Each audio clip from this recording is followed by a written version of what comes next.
Students, now we are solving some more questions on inequalities. अब देखिए solve the inequality and show the graph of the solution on the number line. अभी इसके पहले वाले question में हमको solve तो करना था बट उसको ऐसे नंबर लाइन के ऊपर ग्राफ शो करने के लिए नहीं कहा था. जो हमने वहां नंबर लाइन पर रिप्रेजेंट किया था वो नंबर लाइन पर नहीं था. हमने नंबर लाइन को रिप्रेजेंट करते हुए उसके ऊपर एक सॉल्यूशन का पूरा सेट बताया था. तो अब हम यहाँ पर सॉल्यूशन को नंबर लाइन पर रिप्रेजेंट करेंगे. ठीक है, देखिए क्वेश्चन बिल्कुल फर्स्ट क्वेश्चन जो अभी हमने इससे पहले किए थे उसके जैसा ही है, बस ग्राफ में चेंज आएगा थोड़ा. देखिए 2x 3x minus 2 is less than 2x plus 1. So 3x minus 2x is less than 1 plus 2. Okay, so 3x minus 2x it will be x and less than 1 plus 2 3. Simple question है. Solution set क्या आया? 3 से less सारी values. ठीक है, सो आप देखिए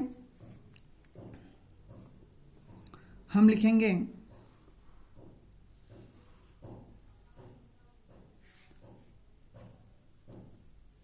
it is 0 1 2 3 4. It is up to infinite and it is up to minus infinite. Okay, so 3 से लेस ये है 3. और देखिए यहां पर आप ध्यान दीजिएगा, यहां पर x इज लेस देन 3 है. x इज लेस देन और इक्वल टू 3 नहीं है, मतलब इक्वल का साइन नहीं है. और क्योंकि इक्वल का साइन नहीं है इसलिए आप यहां पर डार्क सर्कल की बजाय एक ओपन सर्कल बनाएंगे. और ओपन सर्कल बनाकर और ये पूरी जो नंबर लाइन है इसको आप डार्क करेंगे यहां तक, like this.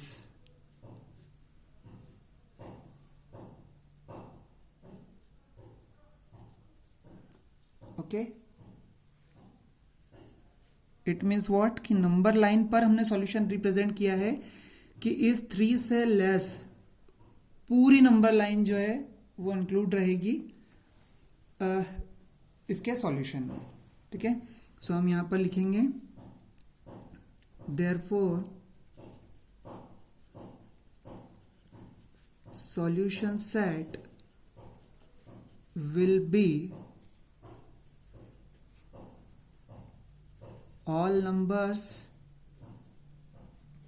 less than 3.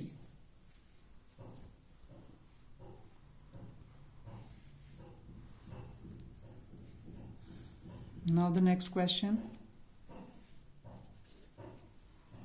Next question is 3 into 1 minus x is less than 2 into x plus 4.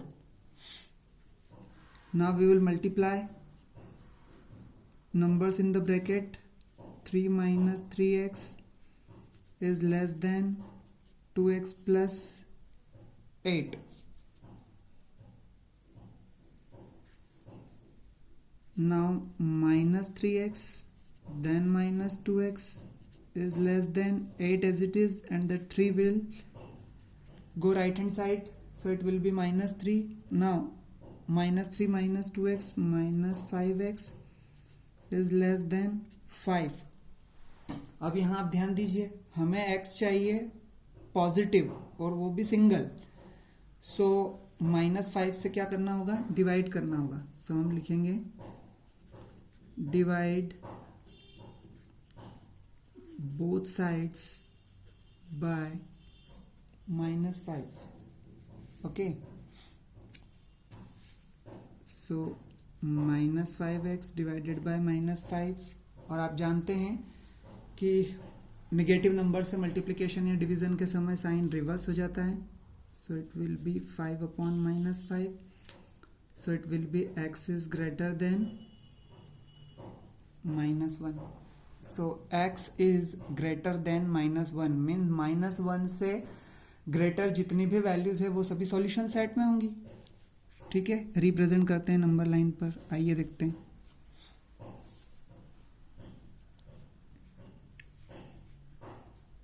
It is 0, -1, -2, 1, 2, 3. Okay, it is minus infinite, it is plus infinite. x की value -1 से greater. ठीक है, ये रहा -1 और इससे ग्रेटर है, इसके इक्वल नहीं है. और इक्वल नहीं है इसलिए आप यहां पर ओपन सर्कल बनाएंगे. और इससे ग्रेटर, -1 से ग्रेटर मीन्स आप यहां पर इसे पूरा डार्क लाइन रिप्रेजेंट कर देंगे.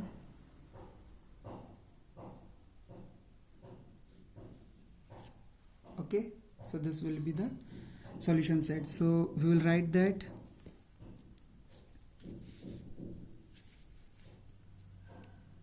therefore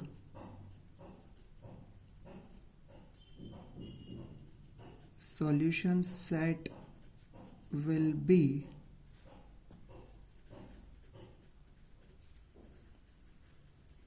all the numbers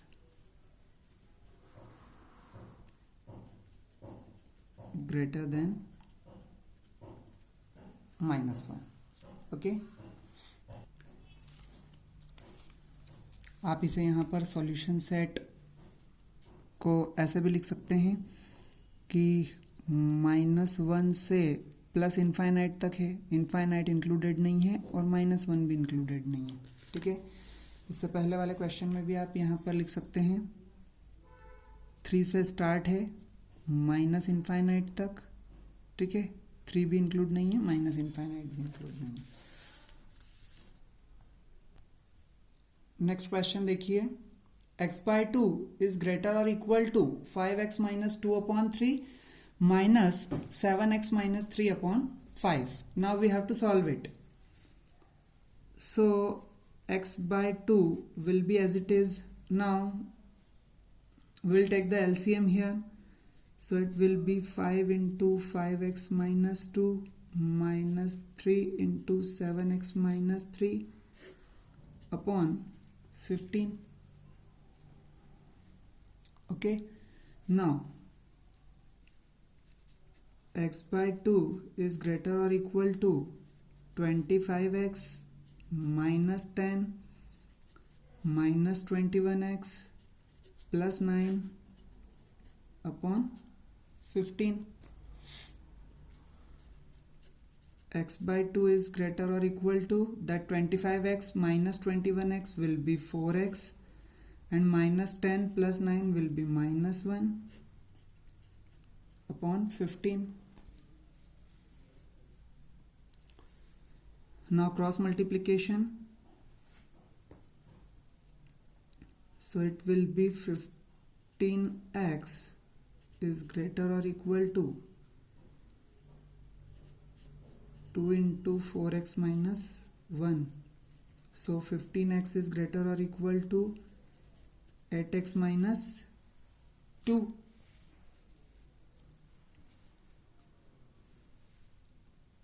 Now 15x minus 8x greater or equal to -2. So 15 minus 8, it will be 7x is greater or equal to -2.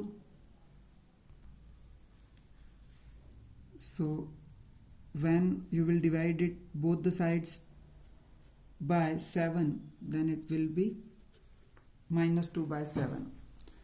And since we are dividing by a positive number, so no need to reverse the sign.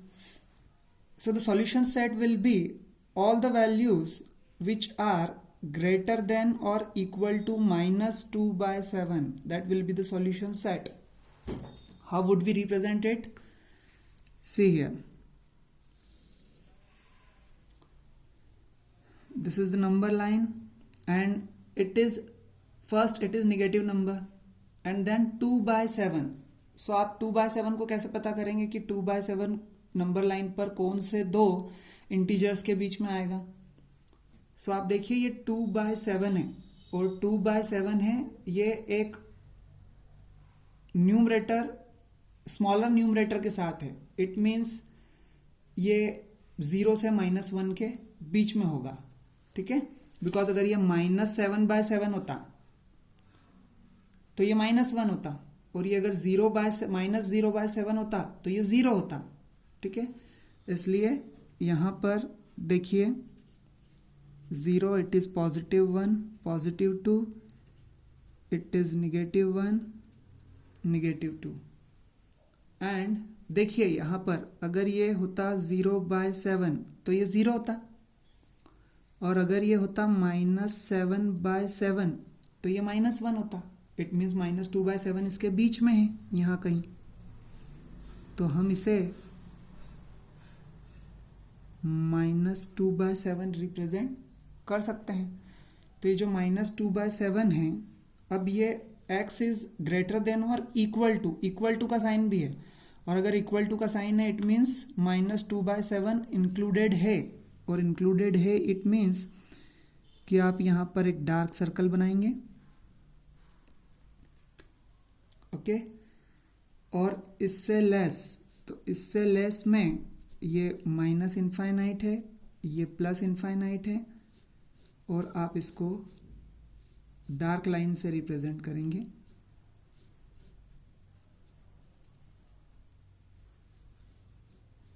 Okay, so this will be your solution set.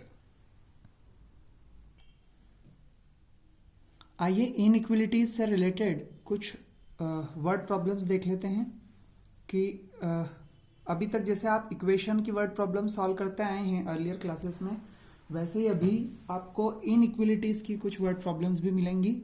देखिए कैसे। Ravi obtained 70 and 75 marks in first 2 unit test.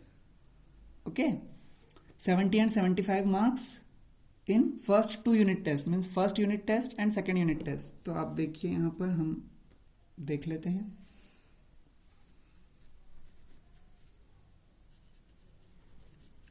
Marks in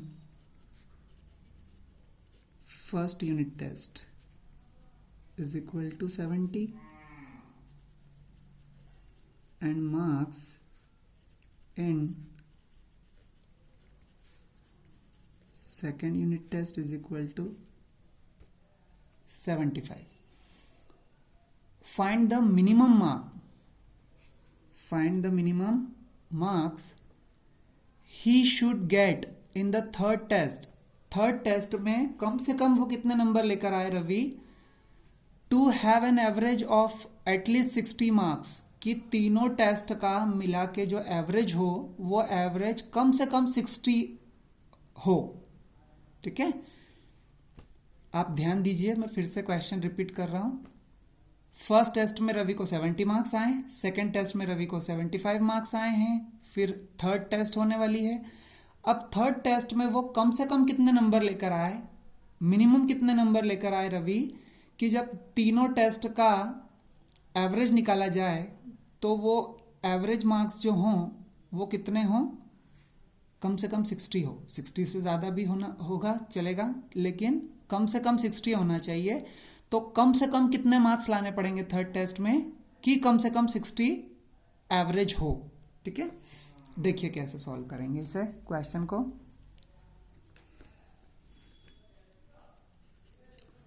late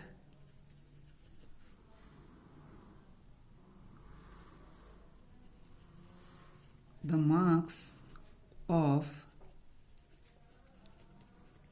third test be x. Third test के marks हम मान लेते हैं कि उसको कितने आए हैं, x। अब आप देखिए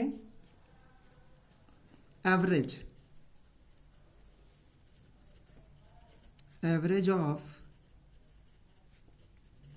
3 test is equal to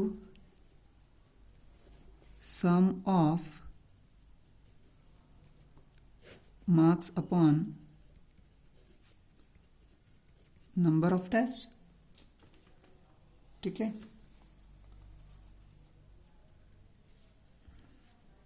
so it will be, देखिए फर्स्ट टेस्ट में कितने थे 70, सेकेंड टेस्ट में कितने हैं 75, थर्ड टेस्ट में x अपॉन 3, ये क्या हुआ average. So it will be 145 plus x upon 3, ये 145 plus x upon 3 is the average. अब क्वेश्चन फिर से देखिए, क्वेश्चन में लिखा हुआ है find the minimum marks he should get in the third test to have an average of at least 60 marks.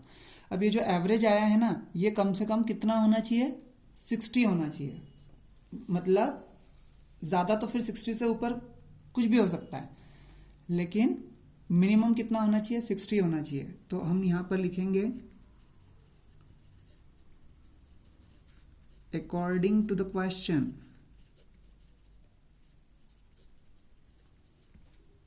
Question के अकॉर्डिंग क्या है, एवरेज ऑफ 3 टेस्ट क्या होना चाहिए, ग्रेटर और इक्वल टू होना चाहिए, किससे 60 से। एवरेज ऑफ 3 टेस्ट जो है वो क्या बोला है एटलीस्ट, और जब एटलीस्ट 60 बोलते हैं तो मतलब कम से कम 60, कम से कम 60, बाकी तो फिर उससे ज्यादा भी हो सकता है, इसलिए हमने यहां पर क्या साइन लगाया है ग्रेटर और इक्वल टू का साइन लगाया है, ठीक है। अब देखिए एवरेज लिखते हैं हम यहां पर 145 प्लस x अपॉन 3, ये एवरेज है, और ये क्या होना चाहिए एवरेज, यहां तो ग्रेटर होना चाहिए और यहां इक्वल टू होना चाहिए, किससे 60 से। Now cross multiplication 145 plus x is greater और इक्वल टू 180,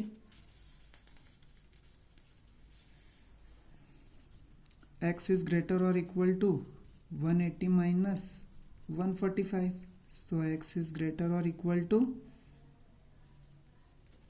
35। अब आप देखिए x इज ग्रेटर और इक्वल टू 35 होना चाहिए, मतलब x जो थर्ड टेस्ट के मार्क्स हैं, तो थर्ड टेस्ट के मार्क्स कम से कम 35 आने चाहिए, कम से कम 35 या 35 से ऊपर आएंगे तभी एवरेज क्या होगा, तीनों टेस्ट का एवरेज 60 या उससे ऊपर होगा। सो मिनिमम यहां पर देखिए इक्वल का साइन है, सो मिनिमम कितने मार्क्स होना चाहिए 35 होना चाहिए। तो क्वेश्चन में पूछा था फाइंड द मिनिमम मार्क्स, तो हम यहां पर लिखेंगे Ravi must get at least 35 marks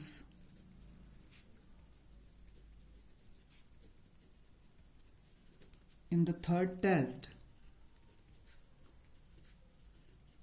to get an average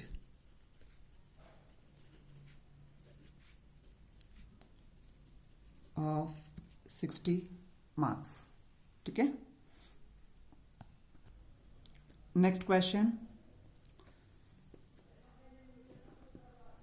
the longest side of a triangle is 3 times the shortest side। the longest side of a triangle, तो अब क्योंकि ट्राइंगल की बात हो रही है इसलिए आप देखिए एक ट्राइंगल यहां पर हम रिप्रेजेंट करते हैं,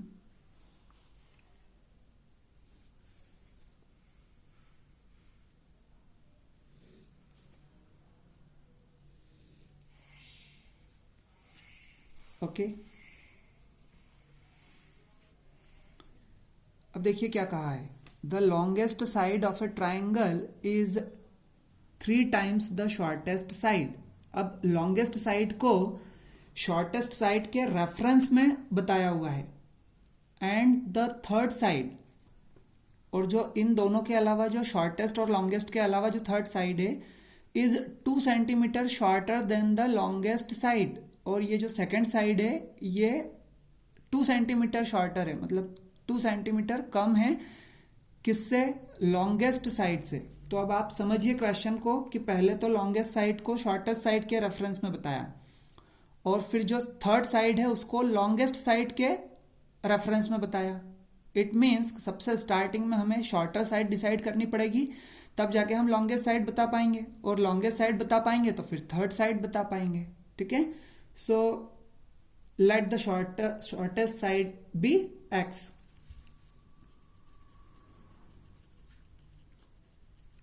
Let the shortest side of triangle be x centimetre. तो ये शॉर्टेस्ट को हम x कंसिडर कर लेते हैं. अब देखिए ये शॉर्टेस्ट है, ये BC लॉन्गेस्ट है, और ये थर्ड साइड है. तो ये अब ये जो लॉन्गेस्ट साइड है इसको किसके रेफरेंस में बताया है? शॉर्टेस्ट के. Longest side of the triangle is 3 times. ये 3 टाइम्स है किस? शॉर्टेस्ट साइड से. तो ये देखिए 3 टाइम्स है शॉर्टेस्ट साइड से. तो BC क्या लॉन्गेस्ट साइड क्या हो गई? 3x हो गई. अब ये जो थर्ड साइड है इसको इस लॉन्गेस्ट साइड के रेफरेंस में बताया हुआ है और कहा है कि it is 2 centimetre shorter than the longest side. तो ये जो लॉन्गेस्ट साइड है इससे 2 सेंटीमीटर कम है कौन? Third side. तो हमें अब तीनों साइड मिल गई, x, 3x और 3x - 2. ठीक. Now if the perimeter of the triangle, triangle का जो पेरीमीटर है means the sum of the outer boundaries is at least 61 centimetre. If the perimeter of the triangle is at least 61 centimetre, perimeter कम से कम 61 तो है, 61 से कम नहीं है. Find the minimum length of shortest side. तो ये शॉर्टेस्ट साइड की मिनिमम लेंथ कितनी होनी चाहिए ये हमें बताना है. ठीक है. सो देखिए हम यहां लिखेंगे perimeter is equal to sum of all sides is equal to x plus 3x plus 3x minus 2. So it will be 3 plus 3 6 plus 1 7 7x minus 2. ये क्या हुआ? पेरीमीटर हुआ. अब according to the question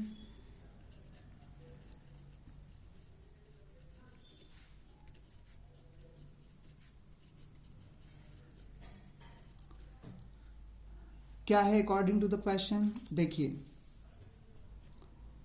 if the perimeter of the triangle is at least 61 centimetre,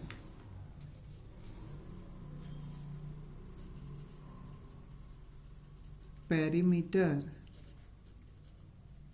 of the triangle is at least 61. अब at least का मतलब होता है कम से कम 61 तो है और 61 से ज्यादा भी हो सकता है. So perimeter of the triangle is greater और इक्वल टू 61. कम से कम 61 तो है. तो देखिए कम से कम 61 के लिए हमने इक्वल टू का साइन लगाया, और कम से कम 61 है मतलब 61 से ज्यादा भी हो सकता है, इसलिए हमने पेरीमीटर को ग्रेटर देन भी बताया है. तो ग्रेटर देन और इक्वल टू 61 की कंडीशन हो जाएगी. आपको क्वेश्चन पढ़कर ये स्टेप आपको लिखना आना चाहिए, ये सबसे इंपॉर्टेंट स्टेप है. ठीक है. अब देखिए पेरीमीटर, हम यहाँ पर पेरीमीटर रख देंगे 7x - 2 is greater or equal to 61. So 7x is greater or equal to 61 plus 2. So 7x is greater or equal to 63. x की वैल्यू चाहिए, so 7 से डिवाइड करना पड़ेगा, और क्योंकि पॉजिटिव 7 से डिवाइड कर रहे हैं इसलिए साइन में कोई चेंज नहीं आएगा.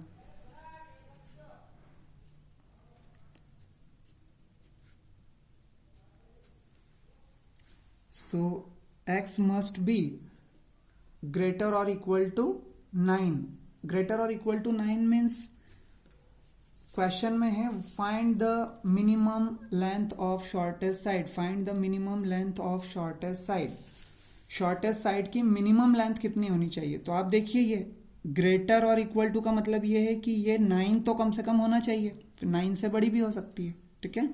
सो हम लिखेंगे therefore shortest side of triangle must be at least 9 centimeter. Okay.